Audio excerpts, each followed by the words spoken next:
പാലക്കാട് ചരിത്രം തിരുത്തി കുറിക്കുമോ അതറിയാൻ നമ്മൾ കുറച്ച് ദിവസങ്ങൾ കൂടി കാത്തിരിക്കേണ്ടി വരും. പക്ഷെ പാലക്കാട് ചരിത്രം തിരുത്തി കുറിക്കണമെങ്കിൽ നിർണായകമായ 3 ഘടകങ്ങളുണ്ട്. ഒന്ന്, അത് പരിശോധിക്കുകയാണെങ്കിൽ BJPയുടെ ക്രൗഡ് പുള്ളർ എന്ന് എക്കാലവും വിശേഷിപ്പിക്കുന്ന ശോഭാ സുരേന്ദ്രനാണ് ഇത്തവണ അവിടെ സ്ഥാനാർത്ഥി. മെട്രോമാൻ ഇ ശ്രീധരന് ലഭിച്ച വോട്ടുകൾ ചോരാതെ കാക്കണം. കഴിഞ്ഞ കുറച്ചു കാലമായി ശോഭാ സുരേന്ദ്രൻ നടത്തിയ ജനകീയ ഇടപെടലുകളുണ്ട്. അത് വോട്ടാക്കി മാറ്റാൻ സാധിക്കണം. കഞ്ചിക്കോട് മേഖലയിലെ പ്രതിസന്ധികൾ തീരണം. പാലക്കാടിനെ വ്യവസായ ഹബ്ബാക്കണം. വേനൽക്കാലത്ത് ധാരാളം കുടിവെള്ളക്ഷാമം അനുഭവപ്പെടുന്ന ഒരിടം തന്നെയാണ് പാലക്കാട്. അതിനൊരു ശാശ്വത പരിഹാരം വേണം.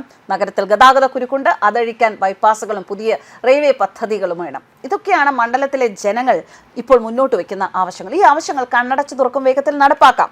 അങ്ങനെ നടപ്പാക്കണമെങ്കിൽ പാലക്കാട് വരേണ്ടത് ഡബിൾ എഞ്ചിൻ തന്നെയാണ്. കേന്ദ്രത്തിനൊപ്പം നിൽക്കുന്ന ഒരു MLA അവിടെ നിയമസഭയിലേക്ക് ജയിച്ചു വന്നാൽ പാലക്കാട് ജനങ്ങൾ ആവശ്യപ്പെടുന്ന വികസനം എത്തും എന്നുള്ള കാര്യത്തിൽ യാതൊരു സംശയവും വേണ്ട. നമുക്കറിയാം, ശോഭാ സുരേന്ദ്രൻ BJPയുടെ ക്രൗഡ് പുള്ളറാണ്. പ്രസംഗ വേദികളിലെ ശോഭയുടെ ഓരോ വാക്കും എതിരാളികൾക്ക് നേരെ തൊടുക്കുന്ന കൂരമ്പുകളാണ്. പാലക്കാട് നഗരസഭയിലെ ഭരണമികവും താഴെത്തട്ടിലുള്ള പാർട്ടി കാഡറുകളുടെ ആവേശവും തന്നെയാണ് ശോഭയ്ക്ക് ഇന്ധനമാകുന്നത്. സ്ത്രീ വോട്ടർമാരുടെ വലിയൊരു ശതമാനം അവിടെയുണ്ട്. അത് ശോഭയെ പിന്തുണയ്ക്കുമെന്ന് BJP വിശ്വസിക്കുന്നു. ഹിന്ദുത്വ വോട്ടുകളുണ്ട്. അത് അതിനിർണായകമാകും. എന്നാൽ രമേശ്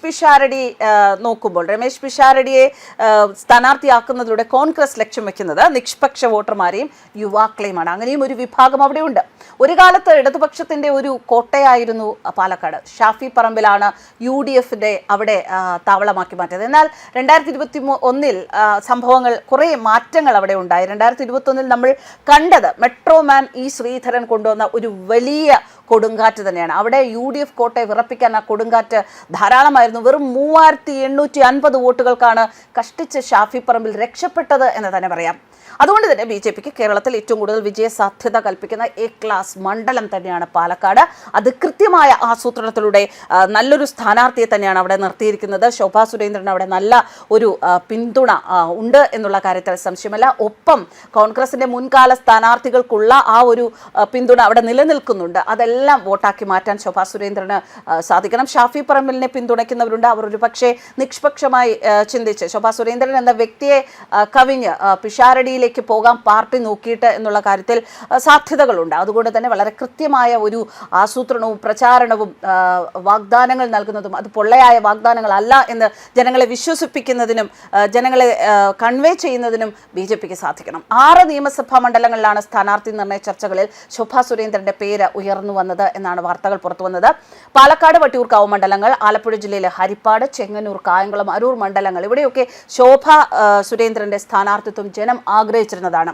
BJPയിലെ തീപ്പൊരി നേതാക്കൾ തന്നെയാണ് ശോഭാ സുരേന്ദ്രൻ. ഇടക്കാലത്ത് വെച്ച് പാർട്ടി സംവിധാനത്തിൽ ശോഭാ സുരേന്ദ്രൻ തഴയപ്പെട്ടിരുന്നു എന്ന വാർത്തകളൊക്കെ ഉണ്ടായിരുന്നു. എന്നാൽ അവിടെയും ആ ഘട്ടങ്ങളിൽ പോലും മത്സരിച്ച തെരഞ്ഞെടുപ്പുകളിൽ മികച്ച പ്രകടനം കാഴ്ചവെക്കാൻ ശോഭാ സുരേന്ദ്രന് സാധിച്ചിട്ടുണ്ട്. എങ്ങനെയാണ് ശോഭാ സുരേന്ദ്രൻ BJPയിലെ ക്രൗഡ് പുള്ളറായി മാറിയത് എന്ന ചരിത്രം പരിശോധിക്കുമ്പോൾ തിരഞ്ഞെടുപ്പ് പ്രകടനങ്ങളുടെ ചരിത്രം മാത്രം മതി അതിന് ഉത്തരമായി കിട്ടാൻ. 2004 K മുരളീധരന് വേണ്ടി വടക്കാഞ്ചേരിയിൽ അഡ്വക്കേറ്റ് V ബൽറാം രാജിവെച്ചു. അവിടെ നടന്ന ഉപതെരഞ്ഞെടുപ്പ്, അതിലാണ് ശോഭാ സുരേന്ദ്രൻ ആദ്യം കളത്തിലിറങ്ങുന്നത്. 10,643 വോട്ടുകളാണ് ശോഭാ സുരേന്ദ്രൻ അന്ന് നേടിയത്. വെറും 6.52% വോട്ടുകൾ. 2006 ആയപ്പോഴേക്കും നിയമസഭാ തെരഞ്ഞെടുപ്പിൽ പൊന്നാനി മണ്ഡലത്തിലാണ് ശോഭാ സുരേന്ദ്രൻ ജനവിധി തേടുന്നത്. 13,810 വോട്ടുകളാണ് അവർ സ്വന്തമാക്കിയത്. വോട്ട് വിഹിതം 12.1% വർദ്ധിപ്പിക്കാൻ ശോഭാ സുരേന്ദ്രന് സാധിച്ചു. 2009 ലോക്സഭാ തെരഞ്ഞെടുപ്പിൽ പ്രൊഫസർ KV തോമസ് ജയിച്ച സാഹചര്യത്തിൽ നടന്ന ഉപതെരഞ്ഞെടുപ്പിൽ എറണാകുളം മണ്ഡലത്തിൽ ശോഭാ സുരേന്ദ്രനായിരുന്നു സ്ഥാനാർത്ഥി. 7,208 വോട്ടുകളാണ് നേടിയത്. 2006 തെരഞ്ഞെടുപ്പിൽ 4,902 വോട്ടുകളെ BJPക്ക് ഉണ്ടായിരുന്നുള്ളൂ. 2011 നിയമസഭാ തെരഞ്ഞെടുപ്പിൽ പുതുക്കാട് 14,425 വോട്ടുകൾ. വോട്ടുവിഹിതം 10.43% ഉയർത്തി. 2014 ലോക്സഭാ തെരഞ്ഞെടുപ്പോടെ ശോഭാ സുരേന്ദ്രൻ BJPയുടെ വോട്ടിംഗ് മെഷീൻ എന്ന ഒരു നിലയിലേക്ക് ഉയർന്നു. പാലക്കാട് മണ്ഡലത്തിൽ 1,36,587 വോട്ടുകൾ. 2009 വെറും 68,804 വോട്ടുകളാണ് അവിടെ BJPക്ക് ഉണ്ടായിരുന്നത്.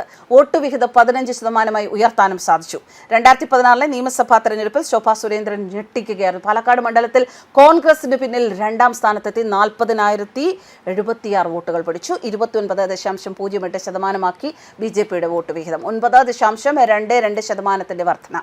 2019 ലോക്സഭാ തെരഞ്ഞെടുപ്പിൽ ശോഭാ സുരേന്ദ്രനെ നിയോഗിച്ചത് ആറ്റിങ്ങൽ മണ്ഡലത്തിൽ 2,48,000 വോട്ടുകൾ. 2014 BJPയുടെ വോട്ടുകൾ വെറും 92,000 മാത്രമായിരുന്നു. വോട്ട് വിഹിതം 24.97%. വോട്ട് വിഹിതത്തിലെ വർധന മാത്രം 14.43%. 2021 നിയമസഭാ തെരഞ്ഞെടുപ്പിൽ കഴക്കൂട്ടം ശോഭാ സുരേന്ദ്രൻ കടകംപള്ളി സുരേന്ദ്രന് പിറകെ രണ്ടാം സ്ഥാനം 40,191 വോട്ടുകൾ. സമീപകാലത്ത് ശോഭാ സുരേന്ദ്രന്റെ മുൻ തെരഞ്ഞെടുപ്പിനേക്കാൾ വോട്ട് കുറഞ്ഞ ഒരേ ഒരു തെരഞ്ഞെടുപ്പായിരുന്നു അത്. അതിന് പിന്നിൽ മറ്റു പല കാരണങ്ങളുണ്ട് എന്ന രീതിയിൽ ആരോപണങ്ങൾ ഉയർന്നിരുന്നു. ഏറ്റവും ഒടുവിൽ 2024 ലോക്സഭാ തെരഞ്ഞെടുപ്പിൽ ആലപ്പുഴയിലാണ് ശോഭാ സുരേന്ദ്രൻ മത്സരിക്കുന്നത്. 2,99,638 വോട്ടുകൾ. ഒന്നാം സ്ഥാനക്കാർക്കും രണ്ടാം സ്ഥാനക്കാർക്കും വോട്ട് വിഹിതം കുറഞ്ഞപ്പോൾ BJPയുടെ വോട്ട് വിഹിതം 10% ഉയർത്തുകയാണ് ശോഭാ സുരേന്ദ്രൻ ചെയ്തത്. എന്തായാലും വോട്ട് വിഹിതം ക്രമാനുഗതമായി ഉയർത്തിക്കൊണ്ടുവരുന്ന ഒരു സ്ഥാനാർത്ഥി തന്നെയാണ് ശോഭാ സുരേന്ദ്രൻ. ഇത്തവണ 100% ആ മണ്ഡലത്തിലുള്ള ജനങ്ങളുടെ ജനസമ്മതി കൈക്കലാക്കി ശോഭാ സുരേന്ദ്രൻ ഒരു MLA സ്ഥാനം കൈക്കലാക്കാനുള്ള MLA സ്ഥാനം നേടിയെടുക്കാനുള്ള ഒരു യാത്രയിലേക്ക് തന്നെയാണ്. ശോഭാ സുരേന്ദ്രൻ എന്ന വ്യക്തിയെ ഏറെ ഇഷ്ടപ്പെടുന്ന ഒരുപാട് പേർ പാലക്കാടുണ്ട്. പാലക്കാട് മാത്രമല്ല, ശോഭാ സുരേന്ദ്രനെ ഞങ്ങൾക്ക് വേണം എന്ന് പറഞ്ഞ മണ്ഡലങ്ങൾ ഒരുപാടുണ്ട്. അവിടെ എല്ലാം ഉള്ള ജനങ്ങളെ വേദനിപ്പിച്ചുകൊണ്ടാണ്, ഒരു ചെറിയ വേദനയെങ്കിലും ഞങ്ങൾക്ക് ശോഭാജിയെ കിട്ടിയില്ലല്ലോ എന്ന വേദന അവരുടെ എല്ലാം ഉള്ളിൽ അവശേഷിപ്പിച്ചുകൊണ്ടാണ് പാലക്കാട് ഇപ്പോൾ ശോഭാ സുരേന്ദ്രൻ നിൽക്കുന്നത്. ഈ ദിവസങ്ങളിലെ പ്രചരണങ്ങളിലൂടെ ശോഭാ സുരേന്ദ്രൻ തൻ്റെ ഓരോ വാക്കും തൻ്റെ ഓരോ പ്രവൃത്തിയും വോട്ടാക്കാനുള്ള ശ്രമത്തിലാണ്. എന്തായാലും ഇത്തവണ കരുത്താർന്ന BJPയുടെ ഒരു സ്ഥാനാർത്ഥി തന്നെ പാലക്കാട് എത്തും എന്ന ശുഭപ്രതീക്ഷയിൽ തന്നെയാണ് BJP. ന്യൂസ് ഡെസ്ക് കർമ്മ ന്യൂസ്.